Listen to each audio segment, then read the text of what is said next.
Bhavnagar Chitra marketing યાર્ડમાં ડુંગળીની હરાજી સંપૂર્ણપણે બંધ રાખવામાં આવી। સરકાર દ્વારા નિકાસબંધીની છૂટછાટ આપવામાં આવી છે, પરંતુ સત્તાવાર નોટિફિકેશન જાહેર ન કરાતા ખેડૂતો અને વેપારીઓ અસમંજસમાં મુકાયા છે, જેને લઈને ભાવનગર તળાજા તેમજ મહુવા માર્કેટિંગ યાર્ડમાં એક દિવસ માટે ડુંગળીની હરાજી બંધ રાખવામાં આવી છે। ડુંગળીના ઉત્પાદનમાં ગુજરાતનું હબ ભાવનગરને ગણવામાં આવે છે, પરંતુ બેધારી નીતિને કારણે ફરી એકવાર ખેડૂતોની મુશ્કેલીઓ વધી છે।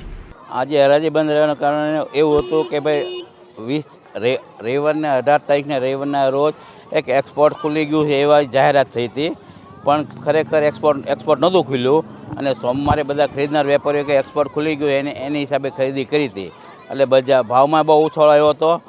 એની હિસાબે પછી સરકાર દ્વારા નોટિફિકેશન બહાર પાડવામાં ન આવ્યું એટલે પાછી બજાર ઘટી ગઈ। એની હિસાબે બધા વેપારી ભાઈઓ ભેગા થઈને કીધું કે ભાઈ આજે હરાજી આપણે એક દિવસ બંધ રાખીએ, જેથી કરીને ઉપર જે માલ હોય એટલે અમારે બહુ નુકસાની ન જાય મોટી।